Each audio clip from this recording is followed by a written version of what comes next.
Baik lagi di Generasi Mecin, akhirnya yang ditunggu-tunggu sudah datang. Mbak, masuk kentang. Gila, dari awal kita nunggu kentang baru datang juga. Ini kentangnya tadi ditanam dulu ya. Oke, taruh di tengah. Ini tadi masih ada kan yang lain 3 ya? Oke. Ini rasa apa, Mbak? Ini rasa apa nih? Rasa barbecue. Oke, terima kasih ya Mbak. Iya. Terima kasih. Ngobrol-ngobrol lagi sama Alia dan Aulia. Menurut kalian ya, kalau tidak ada pembatasan kuota soal caleg, perempuan tetap bakal banyak yang nyalek nggak? Kan kebanyakan aturannya dibikin untuk banyak orang-orang yang khususnya caleg perempuannya yang didaftarkan untuk memenuhi kuota, hanya untuk memenuhi kuota gitu, 30% sebagai syarat. Nah kalau syarat itu dihilangkan gitu 5 tahun lagi, menurut kalian caleg perempuan tetap bakal banyak nggak? Alia dulu deh. Ya. Menurut aku karena tahun ini sudah diterapkan si peraturan 30% perempuan ini, jadi aku melihat banyak perempuan, apalagi yang pemuda yang sekitar seumuran kita nih di bawah 30 itu sudah banyak yang berani mencalonkan. Nah, karena setahun ini sudah banyak nih, foundasinya udah banyak. Untuk tahun-tahun regenerasinya udah siap gitu. Iya, untuk tahun-tahun kedepannya menurut aku mau ada nggak ada pasti banyak lah yang jadi interested gitu, yang tertarik menjadi politisi muda juga. Jadi kalaupun 5 tahun lagi kuotanya ditiadakan, mungkin akan banyak juga gitu. Iya, karena aku ngelihat banyak perempuan yang pemuda pun perempuan muda pun sudah mulai melek dan mengerti politik.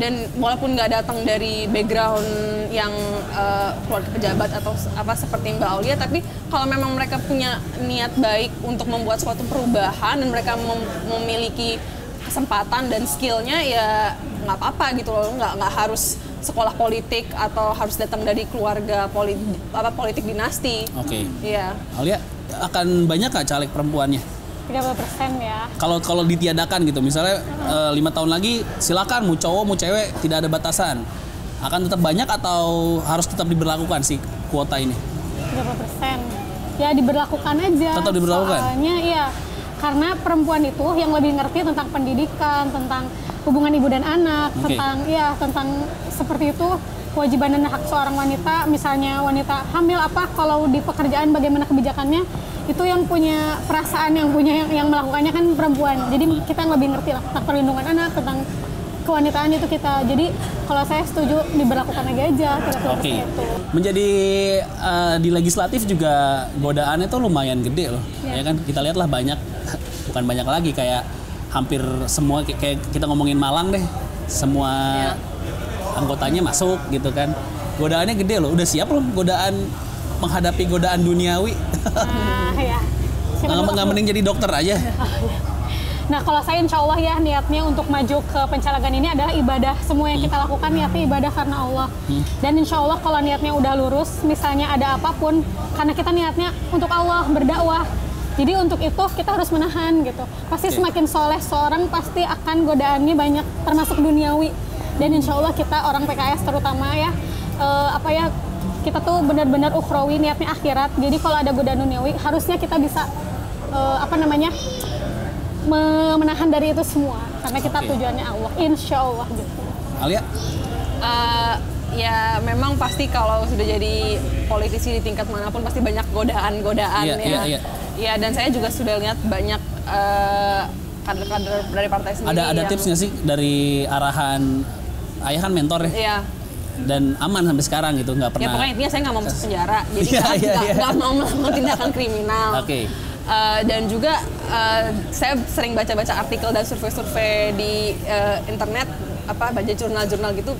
Kalau pemerintah yang lebih banyak jumlah representasi perempuannya, itu tingkat korupsinya biasanya turun. Karena kita lebih banyak yaitu memikirkan tentang spending buat healthcare, buat pendidikan, dan masalah-masalah lain yang dekat di hati sama perempuan gitu.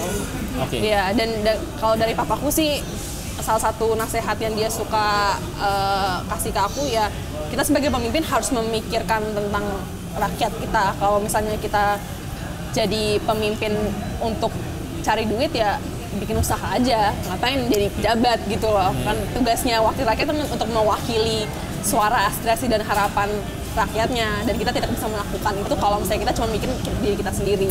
Oke. Ya. Jadi dari awalnya tuh kita tuh sudah harus ikhlas gitu. Mau menghabiskan uang atau menghabiskan waktu dan energi, mengorbankan apapun itu harus ikhlas. Kita ngomongin berandai-andai lagi, kan kalau menang ya. Kalau tidak menang, apakah 5 tahun lagi akan ada Dr. Aulia lagi di pemilihan, Alia ada lagi, atau ya kayaknya 5 tahun lagi mungkin nggak di politik, nggak tahu deh. Alia, kalau kita ya optimis sih pasti menang ya.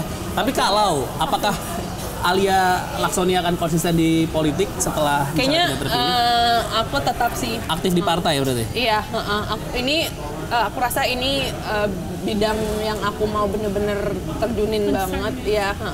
Ini passion udah firm aku. Untuk ini 100% di politik dan di partai. Maksudnya ya 20 tahun lagi aku nggak tahu aku ada di mana, tetapi yang aku tahu untuk 5 tahun ke depan aku pasti masih mau di dunia politik. Aku pengen mengabdi ke Jakarta Timur, tempat di mana aku tinggal dan tumbuh selama 24 tahun, dan aku mau melakukan itu melalui menjadi wakil rakyat. Oke. Aulia? Kalau saya terserah pimpinan PKS ya. Karena kalau di PKS tuh kita yang jadi caleg itu dipilih. Dan saya mah sebenarnya tidak ada uji kompetensi gitu-gitu nggak sih kalau waktu pemilihan? Enggak. Apa karena memang udah aktif lama di? Udah aktif lama, terus nggak tahu ya pemikiran hasil syuronya seperti apa di PKS. Pokoknya saya dipilih. Saya juga nggak ngerti kenapa harus saya. Tapi memang PKS kan sekarang lagi concern PKS muda juga. Jadi melahirkan caleg-caleg milenial yang muda.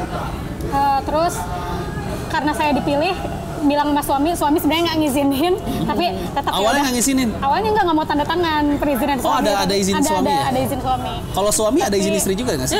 Saya nggak tahu. Tidak lah. Nggak ya? Karena dia pernah.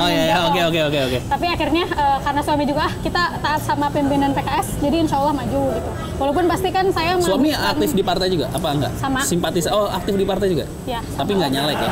Iya nggak. Nyalek. Oke. Terus ya kalau misalnya 5 tahun lagi saya dicalonkan, insya Allah saya siap karena kan udah tahu lah ya di dapilnya.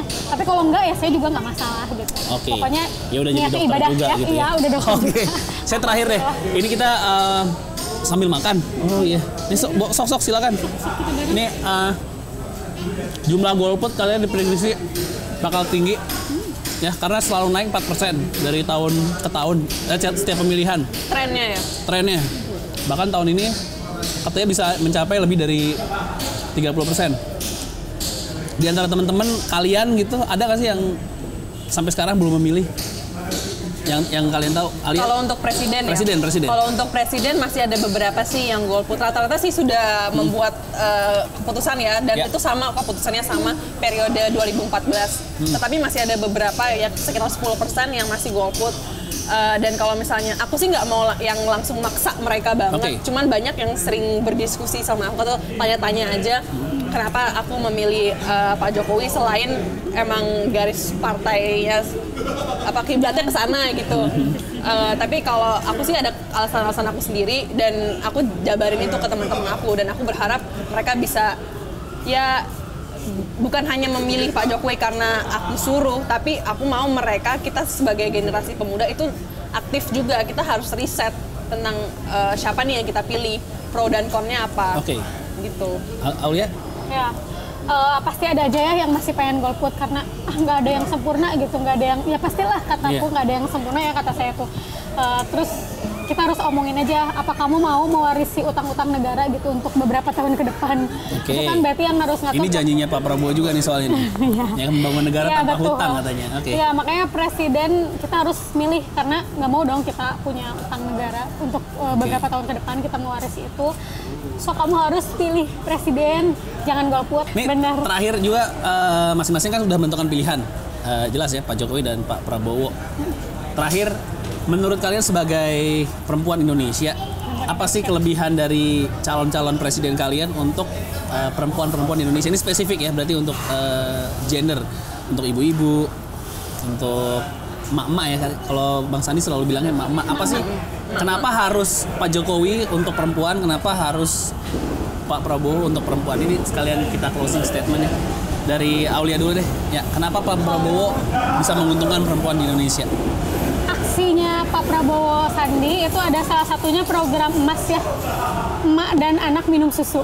Oke, salah Jadi satunya itu, ya. Ya, itu salah satunya. Ini concern dari kesehatan juga nih sebagai dokter kayaknya. Iya, jadi nyambung semua ya.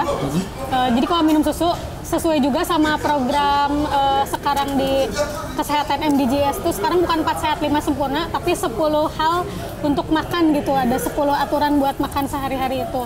Nah, kalau minum susu juga termasuknya sehat. Udah gitu, kalau sehat otomatis pendidikan jadinya mudah dicerna juga. Ada program pendidikan dari PAUD, dari dini juga ya, program Prabowo Sandi, sama pendidikan yang tinggi sampai ada beasiswa kuliah dan lain-lain lah gitu buat perempuan emak-emak.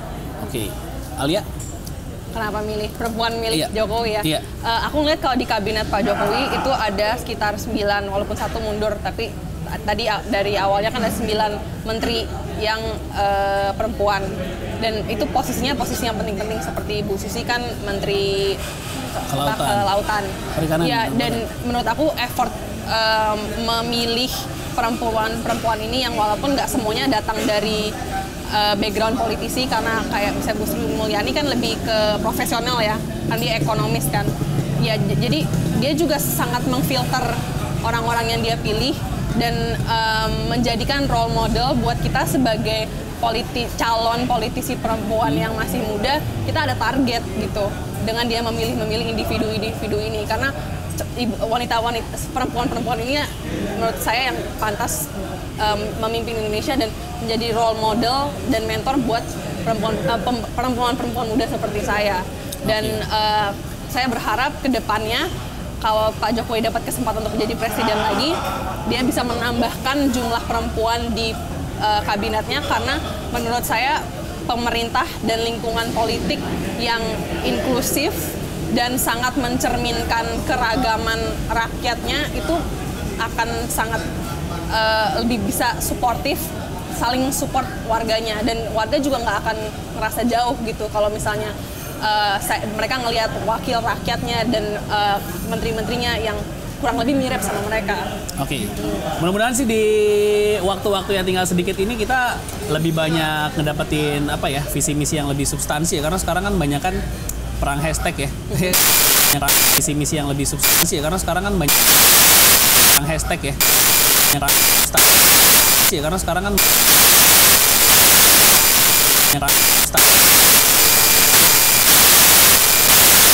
misi yang lebih substansi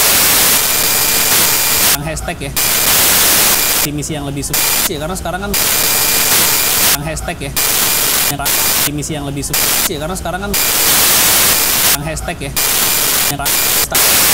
karena sekarang kan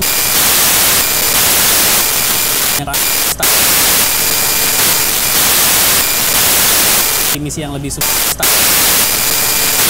hashtag ya, misi yang lebih substansi karena sekarang kan hashtag ya, misi yang lebih substansi karena sekarang kan hashtag ya,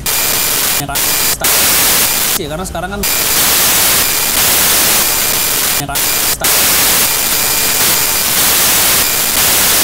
misi yang lebih substansi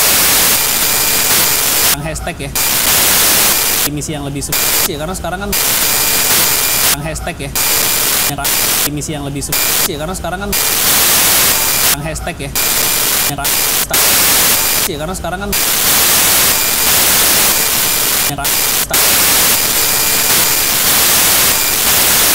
misi yang lebih substansi hashtag ya, misi yang lebih substansi karena sekarang kan hashtag ya, misi yang lebih substansi karena sekarang kan hashtag ya,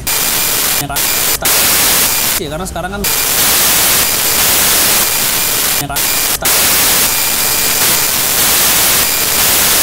misi yang lebih substansi hashtag ya, misi yang lebih substansi karena sekarang kan hashtag ya,